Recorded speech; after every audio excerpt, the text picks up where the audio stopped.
This was not the video I was supposed to make today, right? I said I was going to make a video about preparing for Svalbard. Svalbard is still 4 weeks away and Galapagos is 12 hours away or whatever it is.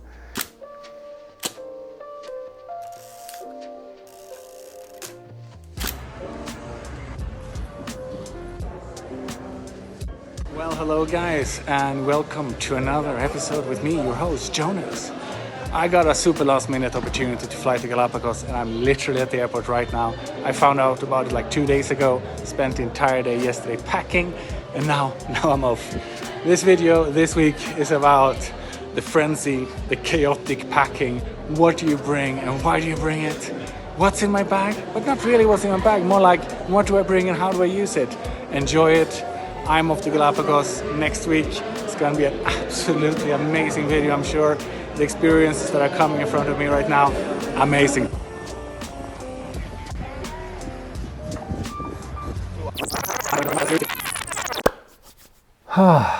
Welcome to the land of chaos. I'm in a little bit of a panic mode. The reason I'm going on this scouting mission to Galapagos is because I've just chartered 2 ships for the season 2025. And I'm going there on 2 different journeys together with really talented photographers. And these expeditions are going to be true and amazing experiences. One of them is a combined Amazon, the cloud forest of Ecuador and the Galapagos, and the other one is a pure but much longer Galapagos expedition. Both of them are going to be absolutely freaking amazing. So let's get stuck in. I'm bringing a ton of gear. I'm going to be doing landscape photography, I'm going to be doing wildlife photography, and on top of all that, I also have to film the freaking thing, so I need a ton of stuff with me. Bringing 2 camera bodies, trusty old A7R III. I'm also bringing my newer A7R5, but I'm filming on it, so I can't show you that. Those are the 2 camera bodies I'm bringing for this journey. With the A7R5, which is the newer one, and my main camera, also bringing a battery grip, which I think when you're doing wildlife photography is really helpful, makes things a lot more ergonomic, nicer to use. I'm bringing, in terms of cameras, GoPro, DJI Pocket 2. Yeah, I don't have the fancy Pocket 3 yet. Maybe I should, maybe I shouldn't. But I still have the 2, still work great. So the GoPro is going to be mounted most of the time on top of this bad boy. Bringing a ton of lenses, starting at the wide end, 16 to 35 GM from Sony. Probably the last journey this lens is ever going to take with me.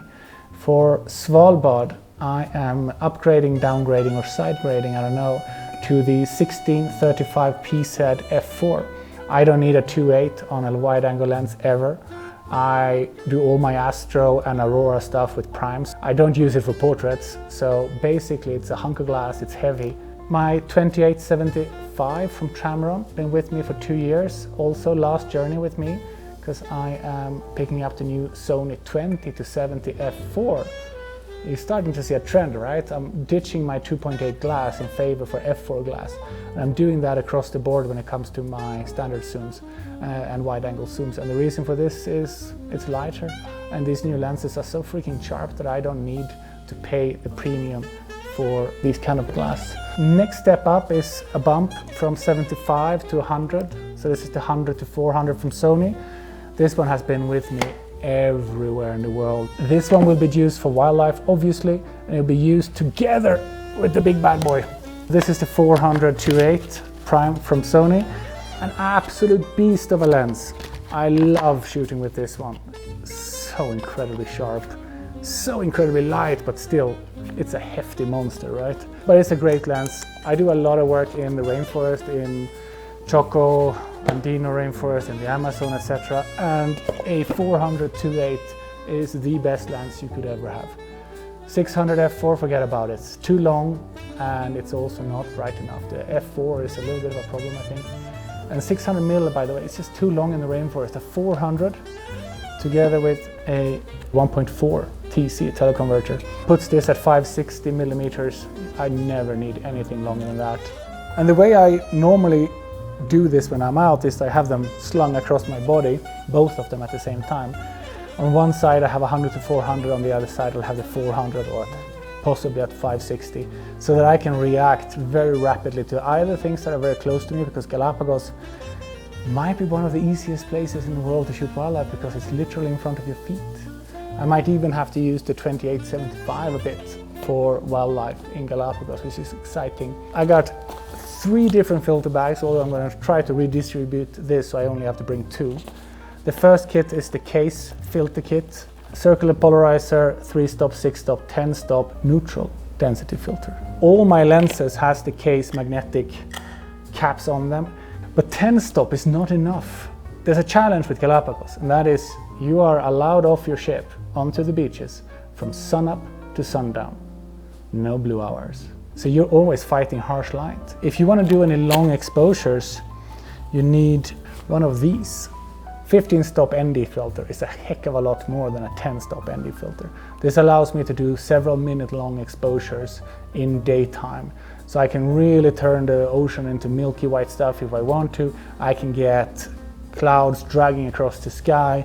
I carry it with me for journeys like this, where I know I'll be doing a lot of daytime photography. You know, daytime photography is not even bad. I freaking love daytime photography. You just lean into the brightness. Think high key. Think black and white, high contrast images. I got a tremendous amount of cleaning gear with me. Lots of swabs and cleaning liquid in one kit.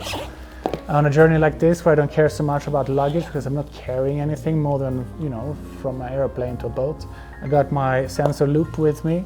Cleaning cloths, obviously, several of them in case one gets dirty, right? I'm also got protective gear. This is one of my favorites. Think Tank, I think it's called emergency rain cover. And it's large, huh? It's humongous. This big thing fits my 100 to 400 if it's pouring down, and torrential downpours can definitely happen in Galapagos. I'm going in the wet season because that's the best time of year to actually shoot because it's only wet for a couple of hours. It means that you need to be prepared for these showers that are coming. One tiny little shotgun from Rode. I got the lav that I'm wearing with the little zoom audio recorder here lying next to me. A magnetic little GoPro mount. This is fantastic. If you're ever on a ship, this magnetic mount is just clonk. It just fits onto anything. For example, the ship, and you can do time lapses of the ship traveling overnight or in the day or whatever. It's great. Also has a clip, so you can clip it onto your backpack and basically make it into a chest harness, which is why I've never actually used the chest harness that I have. And I also don't use the chest harness because it makes you look like a freaking and I just don't jam with it. Ulanzi little travel tripod for the GoPro. Also use it actually with the DJI Pocket 2. Gives that Pocket 2 a little bit more reach. Looks a little bit more natural. So this is the Benro Super Duper it's called. I don't know why they would name their monopod Super Duper, but Benro Super Duper MSD 46C, if anyone cares. Together with a Leophoto VH10S monopod head. So this is just a tilt head. And that's absolutely crucial when you are doing anything with a 400mm lens for more than 10 minutes, because that lens with that camera, that battery grip, after 20 minutes you are just shaking. It's too heavy. So I always bring a monopod when I'm doing wildlife photography with that. I got these mega big Gitzo spikes from one of my Gitzo tripods on it because it's sand where I'm going. I'm bringing the big tripod just because I can. I don't care about weight on this journey. The longest I will ever go is from the ship into the Zodiac onto a beach. Really right stuff. A fantastic tripod I've had for years now. It works really well. And that's coupled with a ball head from Acratech. It's an inverted ball head, which means it's really easy for me to do single row panos from the ball head itself. And my latest purchase when it comes to tripod, perhaps my all-time favorite, the Flem, the Micro Flem. I don't actually know what it's called, but it's an FLM, which in my head becomes Flem. 124 grams, according to my scale.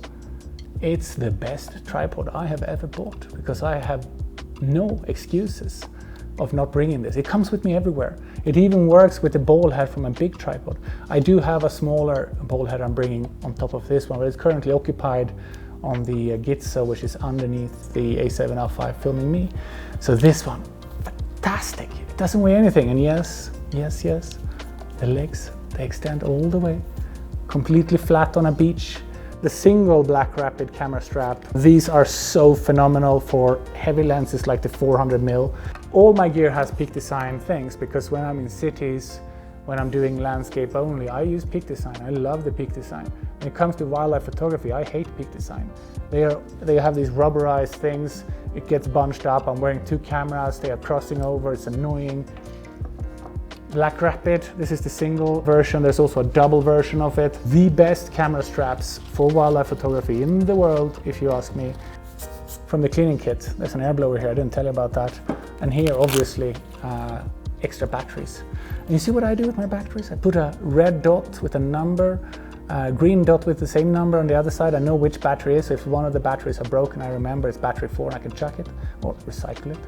But as I put it into my little battery pouch, green up means battery is charged. If I have used it, I put it red up, and now I know. My tiny cube, the biggest of the big, the f-stop XL cube, is fantastic. It fits the 400 with camera body attached. Too bad that I hate camera backpacks. I buy backpacks made for what I'm doing. I have trekking backpacks.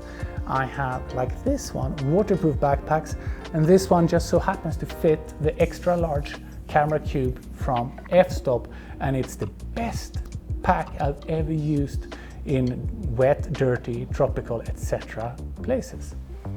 So this is the Ortlieb A-Track 45. It's a dry sack that opens up like a big chest on the inside towards your back. So you put it down, the mud stays on the outside. It zips along the back, revealing, and as it opens up like this, it opens up to the entire extra large camera cube from f-stop. It's like a monster. It's waterproof down to 1 meter. You can literally jump into the ocean with this, including all your camera gear. So if that Zodiac capsizes, if that torrential downpour comes, this saves the day. I think that's one of the best backpacks I've ever bought, and I'll keep buying that backpack, I think, for as long as my photo career lasts, which has so far been over 30 years. Binos, these ones are 8x42 binos. Don't go to any place with wildlife without binos, because sometimes when you're scouting, you want to be able to see what you're looking at, and analog is the way to go. You need glass. These ones are a pair of Vortex Viper HD 8x42.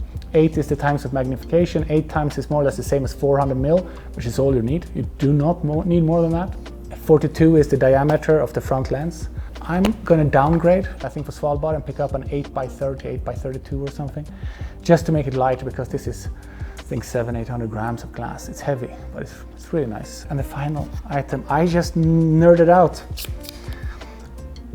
This is a view catcher, some little device made by some artist woman or something in the US, I believe, or Canada, or whatever it is. It's about seeing compositions in the landscape. I've always been the guy walking around with my fingers like this. I never use my phone or anything like that. I think it's just stupid. 1x1, 3x4, 2x3, 2x1, 3x1, and I'm framing you guys with the camera there perfectly. It might be a gimmick. My wife thought I was stupid for paying $10 for this and laughed at me. I didn't think it was stupid. I thought it was a really good tool. And if it's not a good tool for me, it could be a really good tool for me to use when I teach photography on workshops.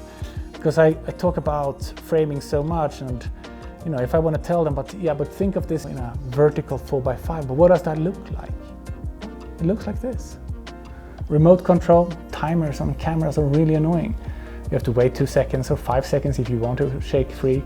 And then you want to take a second shot because you reconfirmed your focus point, you have to wait again, you have to click. It's annoying. These kind of like Bluetooth wireless things are great.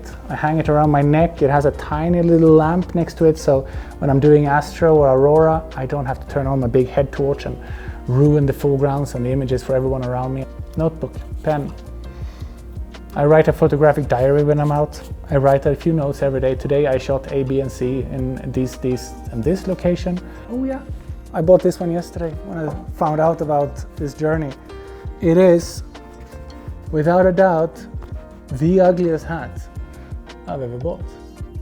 My wife might have a different opinion on that. But I'm really, really tired of getting burned. But this hat, anyway, is going to be used heavily. Next week, I'm probably in Galapagos here on YouTube, right? I'm probably photographing beautiful birds, lizards, beaches, enjoying the lifestyle on a luxury yacht. Join me next week. Hit subscribe to get a notification. There's some kind of bell you need to ring as well, I don't know. And we're going to do probably a couple of weeks of Galapagos before we head straight to the Arctic, to Svalbard, to an expedition with the search for polar bears. The next 8, 9, 10, 12 weeks, whatever it becomes here on this channel, it's going to have a lot of adventures, and I'm really excited to have you guys with me. Thank you so much for watching, for subscribing. Cheers, and see you in Galapagos.